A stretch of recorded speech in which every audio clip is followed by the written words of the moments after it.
வெள்ளியன்று நான் தரும் அருள்வாக்கும் சத்திய வாக்கும். இனி துன்பமும் நெருங்காது, கர்ம வினயம் செயல்படாது, 100% மிகுந்த மகிழ்ச்சியுடன் உன் வாழ்க்கையை நீ ஆரம்பிப்பாய். உன்னை விட்டு ஏன் இந்த உறவு பிரிந்தது? இதை தெரிந்தால்தான் நீ நிம்மதியாக வாழ முடியும் இந்த பூமியில்.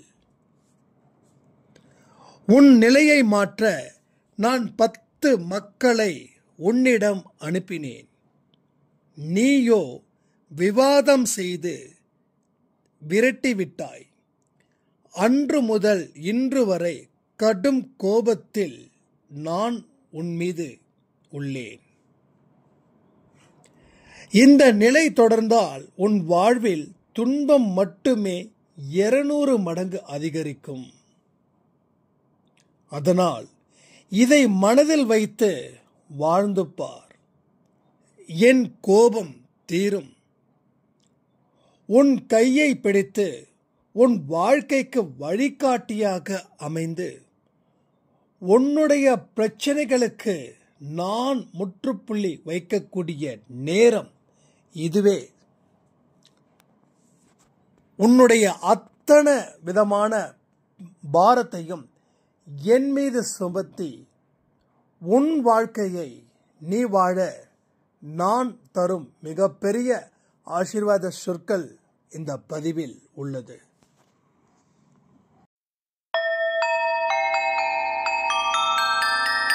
ஓம் சாயிரா சாயிரா, ஓம் சாயிரா சாயிரா, ஓம் சாயிரா சாயிரா, அன்பே சாயிரா, பேரன்பே சாயிரா, அகிலம் தளிக்க ஆத்மா விழிக்க அனுதினம் சாயிரா, எங்கள் அன்பே சாயிரா.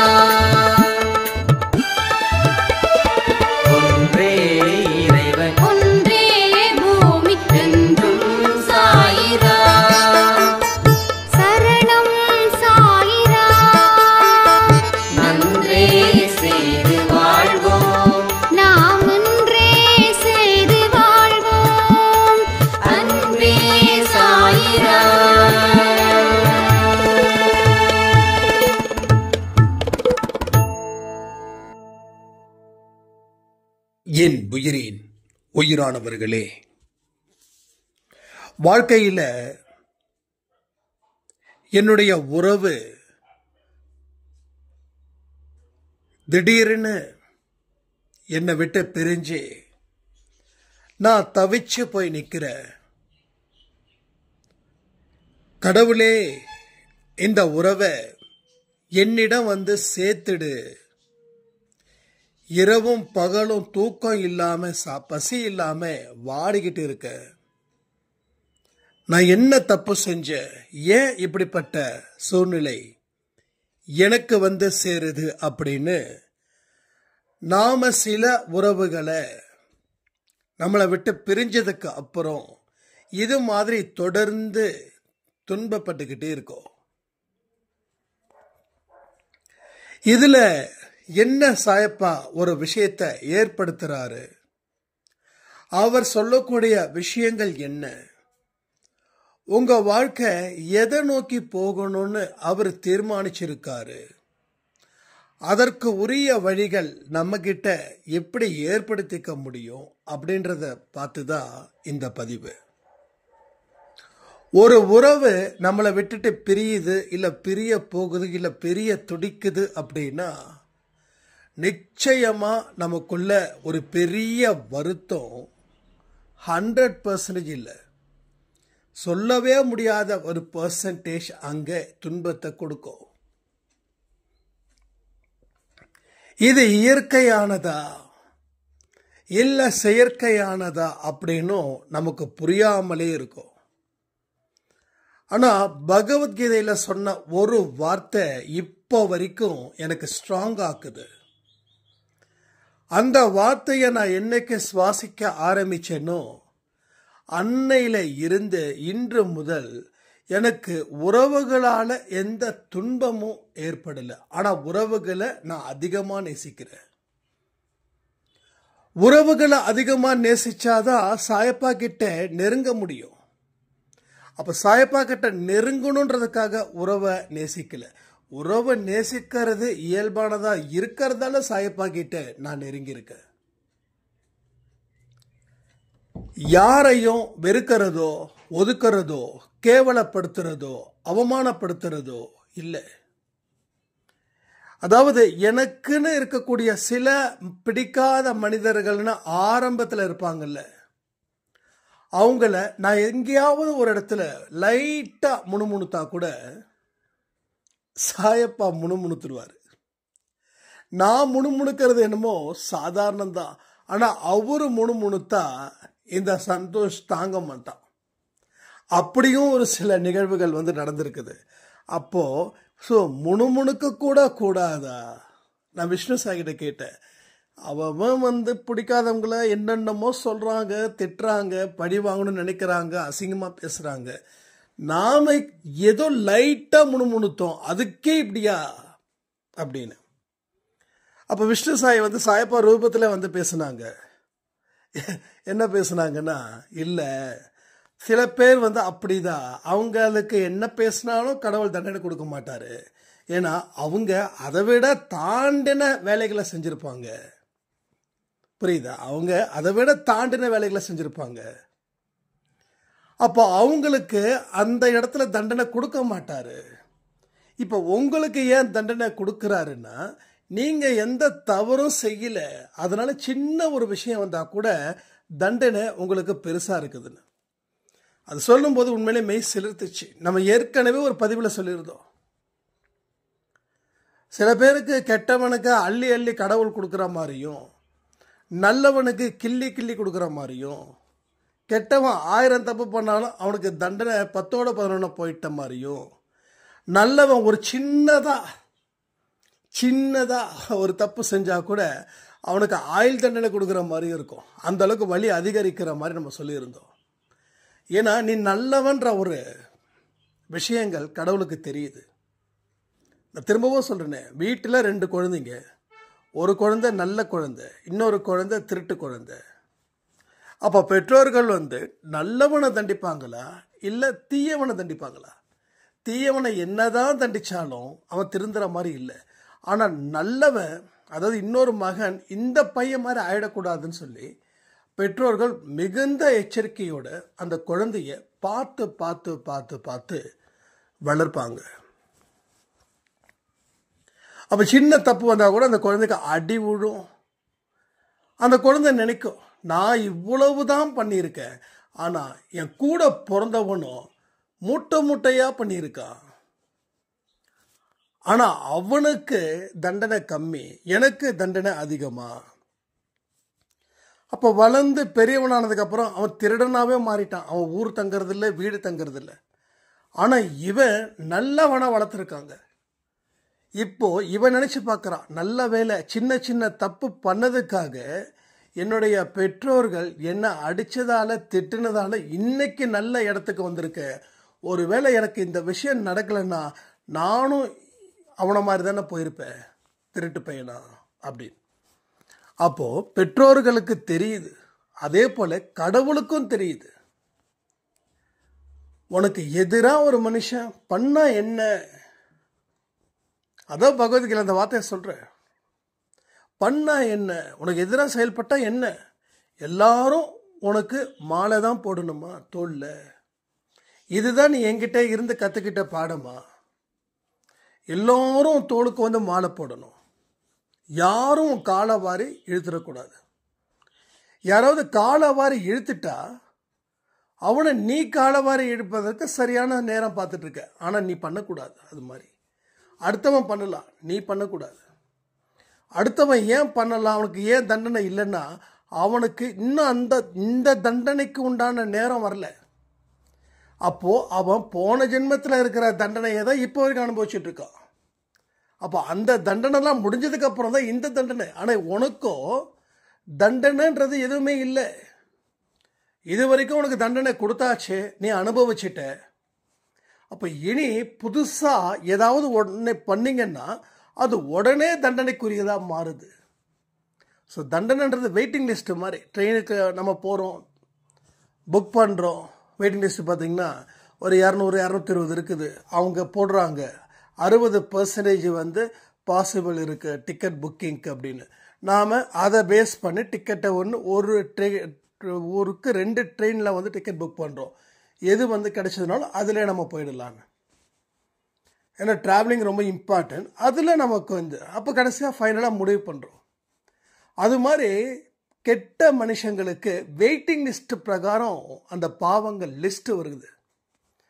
ஆனால் சாயப்பாவோட குழந்தைங்களுக்கோ வெயிட்டிங் லிஸ்ட்டே இல்லை, எல்லாத்தையும் முறியடிச்சாச்சு. ஏன்னா அவர் வந்துட்டார், அவர் தொட்டுட்டார், வந்தார், தொட்டார், ஆசீர்வதிச்சார். ஆசீர்வதிக்கப்பட்ட வாழ்க்கையை நம்ம வாழ்ந்துக்கிட்டு இருக்கோம். அதனால நமக்கும் அவங்களுக்கும் வேற வேற உலகம். நம்ம உலகம் வேற, அவங்க உலகம் வேற. அவங்க உலகத்தில் நாம் போக முடியாது, நம்ம உலகத்தில் அவங்க வர முடியாது. சில பேர் உண்மை, நியாயம், தர்மம் நாம் பேசுகிறோம். அடுத்தவர் நம்மளை பேசுனா நம்மளை என்ன தெரியுமா நினைப்பான்? இவன் சரியான லூஸு, இவன் சரியான முட்டாள், இந்த உலகத்துக்கு தகுந்த மாதிரி இவன் இல்லை, ஆதி காலத்தில் இருக்கிற மாதிரி இருக்கிறா, இதெல்லாம் சொல்லுவாங்க. ஏன்னா இன்னைக்கு இருக்கக்கூடிய உலகம், இன்னைக்கு இருக்கக்கூடிய மக்கள் மனநிலை நம்மள மாதிரி இல்லை. அடித்து சொல்லுவோம். அன்பே சாயில இருக்கிறவங்க தொடர்ந்து இந்த பதிவுகளை கேட்கும்போது மனசில் ஏற்பட்ட வைராக்கியம், மனசில் ஏற்பட்ட மாற்றம் அது ரொம்ப எக்ஸலண்ட்டாக இருக்குது.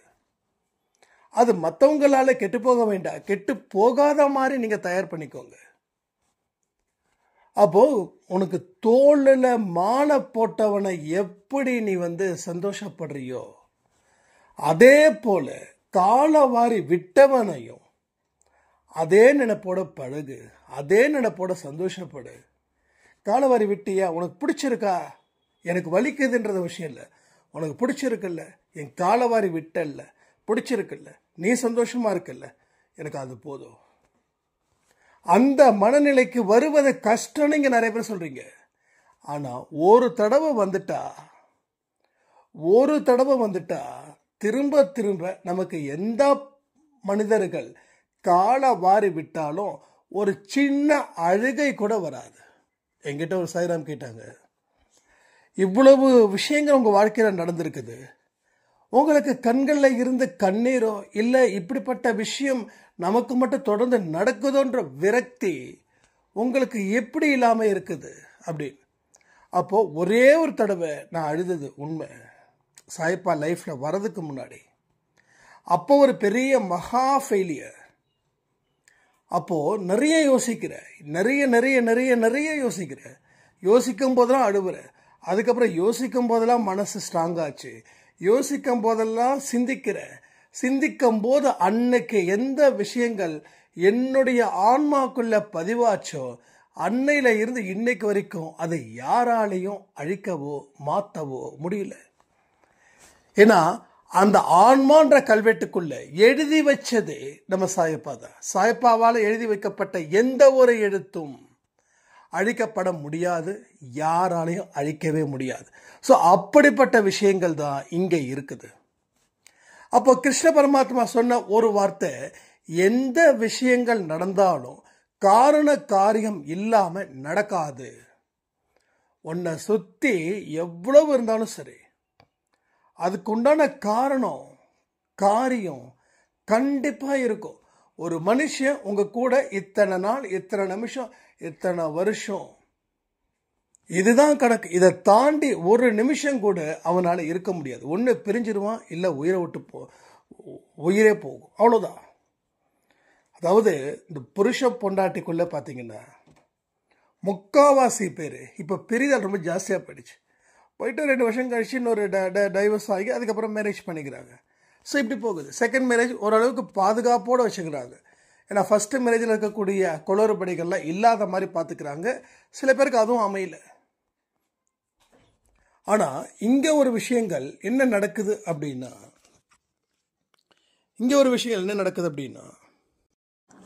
அப்போ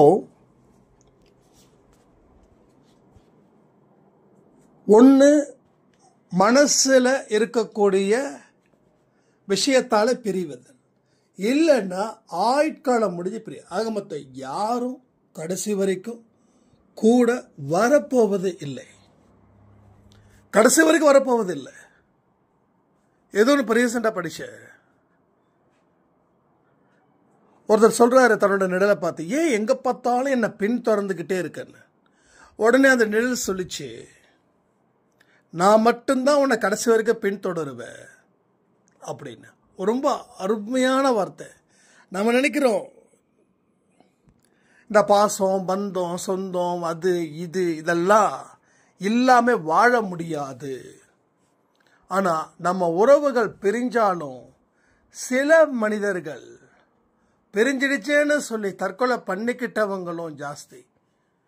இன்னும் சில பேர் தற்கொலை பண்ணிக்க முடியல, குழந்தைங்களுக்காக நான் வாழ்ந்துக்கிட்டு இருக்கேன் அப்படின்னு தினமும் செத்து போகிறவங்களும் ஜாஸ்தி. அணுவாக சாவறதுன்னு சொல்லுவாங்க, ரைட்?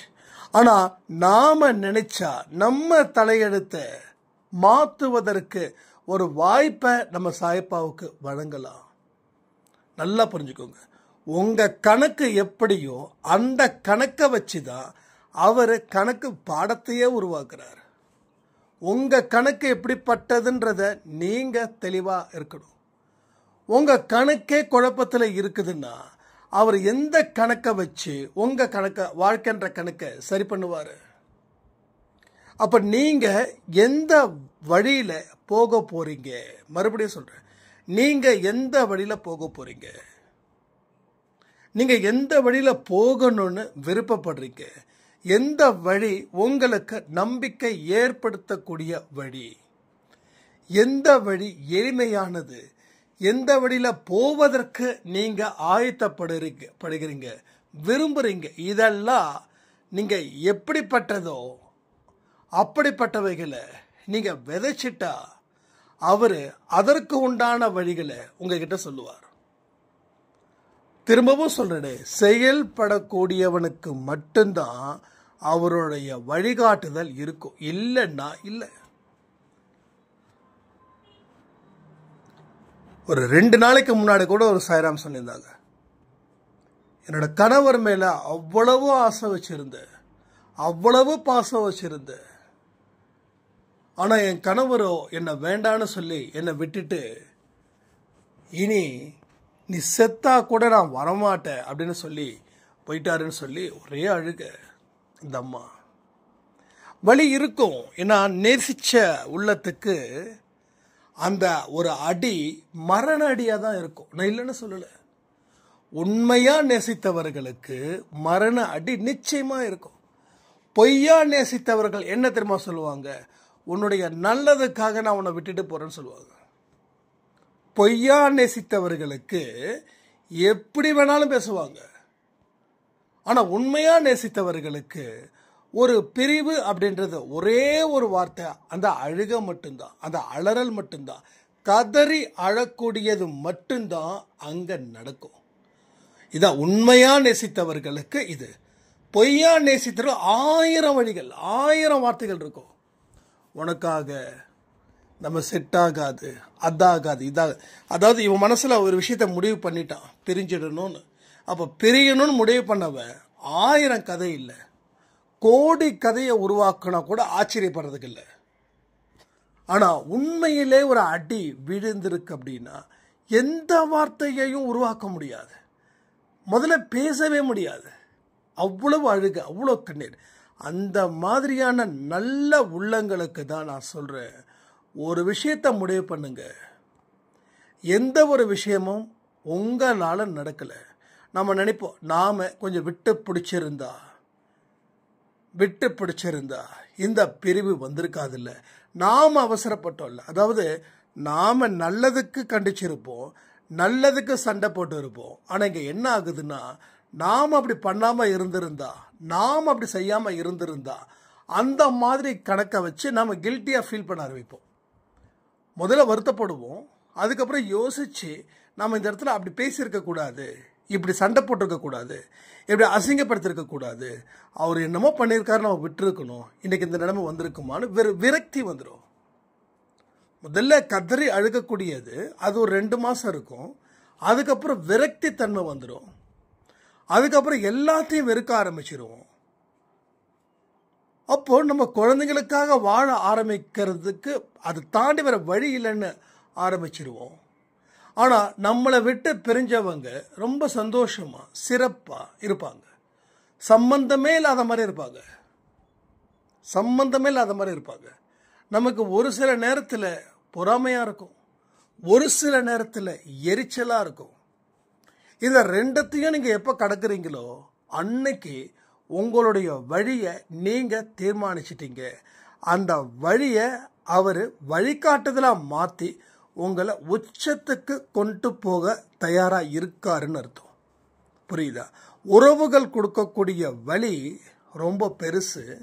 ஆனால் இந்த இடத்துல ஒரு விஷயத்தை புரிஞ்சிட்டா அந்த வழியை வச்சே நாம் தீவிரமாக போராடினா நல்ல வாழ்க்கையையும் அது கிடைக்கும். உங்களை விட்டுட்டு போனவங்க இவங்களை விட்டுட்டு போயிட்டோமேன்னு சொல்லி வருத்தப்படுற அளவுக்கு, வெட்கப்படுற அளவுக்கு நீங்கள் வாழ்வீங்கன்னா நம்புவீங்களா?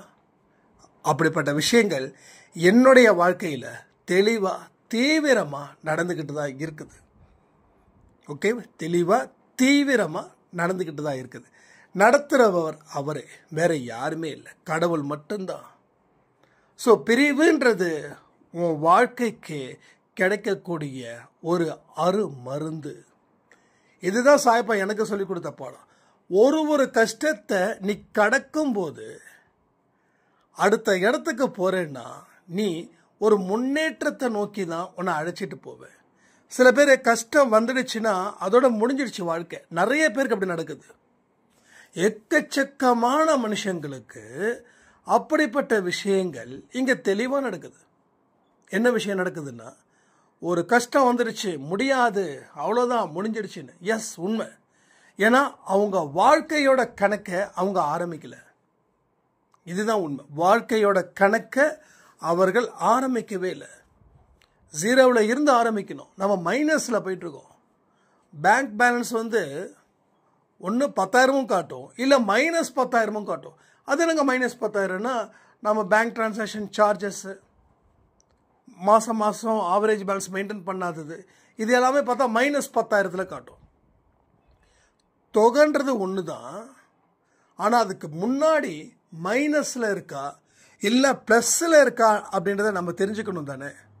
தெரிஞ்சுக்கிட்டாதான் அது நமக்கு லாபமா நஷ்டமா. அப்போ மைனஸ்னா நஷ்டம், ப்ளஸ்னா லாபம். அப்போ நாம் அந்த கணக்கை எங்கே வச்சுருக்கோன்னா மைனஸ் கணக்கிலே வச்சுருக்கோம். அந்த மைனஸை ப்ளஸ் ஆக்கணும்னா முதல்ல 0க்கு வரணும், அதுக்கப்புறம் தான் ப்ளஸ் ஆகும். அப்போ நம்ம மைனஸில் தான் இருக்கோம். இன்றைக்கி பொறுத்த வரைக்கும் ஒரு துக்கத்தில் இருக்கீங்க, ஒரு துயரத்தில் இருக்கீங்க, ஏதோ ஒரு மனுஷன் மூலமாக. அப்போது அதை நீங்கள் இப்படியே விட்டீங்கன்னா இன்னும் மைனஸ் ஆவீங்க. அதாவது இதே ஸ்டேஜில் கூட இருக்க மாட்டோம், இன்னும் மைனஸ் ஆகும். மறுபடியும் சொல்கிறேன், அந்த பேங்க் பேலன்ஸையும் வாழ்க்கையையும் இங்கே கம்பேர் பண்ணுங்கள். ஒவ்வொரு மாதமும் பேங்க்கில் நீங்கள் பேலன்ஸ் மெயின்டைன் பண்ணலன்னா, அது இப்போ வேறு நிறைய சட்டத்திட்டம் கொண்டு வந்துட்டாங்க. 500 ரூபா பிடிக்கிறாங்கன்னு வச்சுக்கோங்க. அப்போது இப்போயே உங்களுக்கு 10,000 ரூபா மைனஸில் போகுதுன்னா அதை அப்படியே விட்டிங்கன்னா என்ன ஆகும்? 10,500, அடுத்தது 11,000, அடுத்தது 11,500, அடுத்தது 12,000, அடுத்தது 12,500, இப்படியே போகும். அடுத்த 10 மாதத்தில் 10 × 500 எவ்வளோ? 5,000 ரூபாய், 15,000 ரூபாய் லாஸில் போகும். அப்போ நம்ம துன்பத்தில் இருக்கும்போது கணக்கை தொடங்கலை, வாழ்க்கையை ஆரம்பிக்கிறதுக்கு நம்ம தயாராக இல்லைன்னா துன்பங்கள் கீழே கீழே இறங்கும். கீழே இறக்கக்கூடிய துன்பங்கள் பாதாளத்துக்கு போகும். பாதாளத்தில் இருந்து மறுபடியும் மேலே வருவதற்கு பல வருஷங்கள் ஆகும். அப்போது லாஸ் கம்மியாக இருக்கும்போது அதை சரி பண்ணு. அதை அப்படியே விட்டுட்டுன்னா மிகப்பெரிய லாஸ் ஆகிடும். வாழ்க்கையில் சரி பண்ண முடியாத அளவுக்கு நீ போயிடுவேன். வாழ்க்கையில் நீ உயரணும், வாழ்க்கையில் வாழணும், வாழ்க்கையில் எல்லாரும் அண்ணாந்து பார்க்குற நிலைமையில் நீ இருக்கணும். இதை தான் சாயப்பாவோட விருப்பமாக இருக்குது. அதை புரிஞ்சிக்காம நாம் தொடர்ந்து பல விதத்திலையும் வீழ்ச்சியை தேடிக்கிட்டு, தோல்வியை தேடிக்கிட்டு, அவமானத்தை தேடிக்கிட்டு, காரணம் இந்த ஒரு நபர் என் கூட இல்லைன்றத வெளிப்படையாக சொல்லி, இதன் மூலமாக ஒரு சுய பரிதாபத்தை தேடி, அந்த பரிதாபத்தின் மூலமாக வாழ்க்கையை இழந்து நடுத்தருவில் நிற்கக்கூடிய விஷயத்துக்கு நீங்கள் ஏன் போகணும்னு கேட்குறேன். அதாவது தப்பு பண்ணவனே காலை ஆட்டிக்கிட்டு பிரியாணி சாப்பிடும்போது, நல்ல மனுஷங்க சாப்பாட்டுக்கே பஞ்சத்தில் அடிபட்டு இருக்கும்போது நினைக்கும் போது கடவுள் மிகப்பெரிய கோபத்தை நம்ம மேலே காட்டுறாரு. ஏன் சொல்லுங்க? தப்பு பண்ணுற அவனுக்கே அவ்வளவு திமிரா இருக்குது. நல்லது செய்கிற நீ அவனை நினைச்சு உன் வாழ்க்கைய மோசமாக போயிட்டு இருக்கிறே, உன்னெல்லாம் நான் என்ன சொல்றதுன்னு அந்த இடத்துல அவர் ரொம்ப கோவத்தில் இருக்கார். இப்பயும் சொல்றேன், பல பேர் மேல அவர் கோவத்தில் இருக்கார். நல்ல வழியை காட்டியும் அதை ஏன் நீ முயற்சி பண்ணல? நல்ல சொல்லியும் அதை ஏன் நீ கேட்கல? இதை செய்யன்னு 10 பேர் சொன்னாங்க. அப்ப அந்த 10 பேரும் முட்டாளா? அப்ப நீ அறிவாளியா? இப்போ நீ தான் முட்டாள். அந்த 10 பேரும் உன் வாழ்க்கையை மாற்றணும்னு சொன்ன மனிதர்கள், அவர்கள் என் மூலமாக அனுப்பப்பட்டவர்கள். அவங்க சொன்னதை கூட நீ அவங்க கிட்ட வாதம் பண்ணி நீ ஜெயிச்சிட்ட மாதிரி, என்னமோ நீ ஒருத்தவங்க தான் இந்த உலகத்தில் அந்த மனுஷன் மேலே அன்பு வச்ச மாதிரியும், அவன் அதை பயன்படுத்திக்காம உன்னை விட்டு போன மாதிரியும். இதனால என்ன நீ வாழ்க்கையில் ப்ரூஃப் பண்ண போற? உன் மேலே தவறு இல்லை, நீ வேண்டான்னு சொல்லலை. நீ வேண்டான்னு சொல்லியிருந்தனா உன் மேலே தப்பு இருக்குதுன்னு அர்த்தம். நீ பாவமே செய்யல, ஆனால் ஏன் துன்பத்தை அனுபவிக்கணும்? பாவம் செஞ்சவன் இன்பத்தை அனுபவிக்கிறான்னு கடவுளுக்கு உங்க மேல 1000 லட்சம் கோடி கோபம் இருக்கு. அப்ப அவரோட கோபத்தை தணிக்கணும்னா வாழ்ந்துடுன்றாரு. வாழ்ந்தா மட்டும்தான் அவர் கோபத்தை தணிக்க முடியும். இப்படிதான் வாழணும்னு சொல்லி கட்டம் கட்டு, இப்படிப்பட்ட இடத்துல தான் நிப்பன்னு நீ உலகத்துக்கு ப்ரூஃப் பண்றது துடிக்காது. உனக்கு ப்ரூஃப் பண்ணு. இந்த உலகத்தில் இருக்கக்கூடிய மக்களுக்காக என்னைக்குமே நீ உன்னுடைய சந்தோஷத்தை அழிச்சுக்காத. உன்னுடைய சந்தோஷத்துக்காக நீ வாழு. அப்பதான் அந்த பாசிட்டிவிட்டி உன்னை சுத்தி இருக்கிற இடத்துக்கும் அது பரவும். நீ அடுத்தவன் ப்ரூஃப் பண்ணணும், இல்லை என்னை ஏமாத்துறவன் முன்னாடி நான் அப்படி நிற்கணும், இப்படி நிற்கணும், அவன் என்னை பார்த்து வெட்கப்படணும்னு சொல்லாது. அவன் அப்படி செய்ய தான் போறான், அப்படி நடக்க தான் போகுது. நீ வாழ்ந்தாதான் அதுக்கு சாத்தியம். ஆனா அதை நினைச்சு நீ வாழ்ந்தா அது சாத்தியம் இல்லை.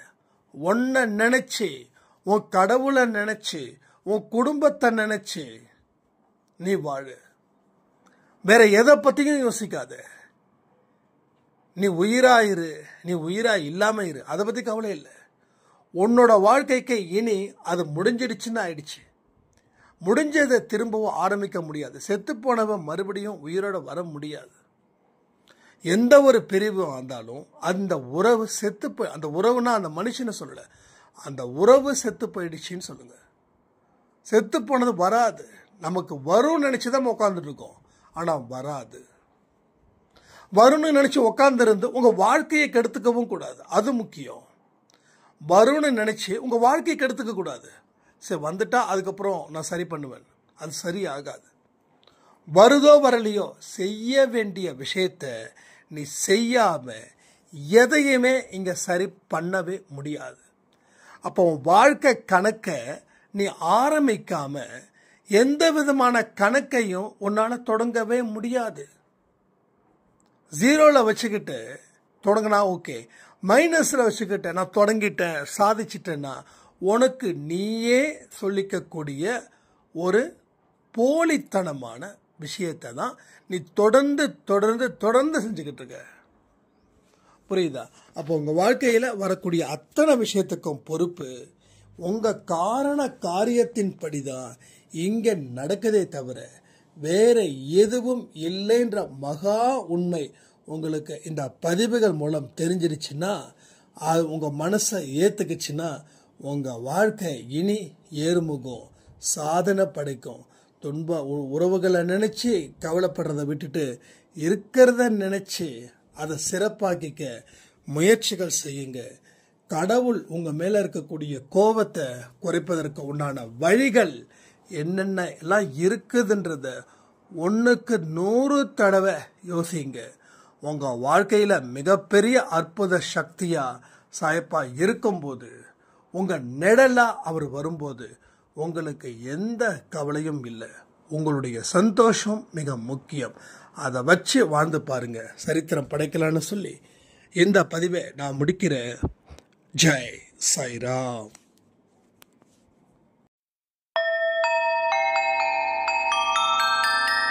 ஓம் சாயிராம்.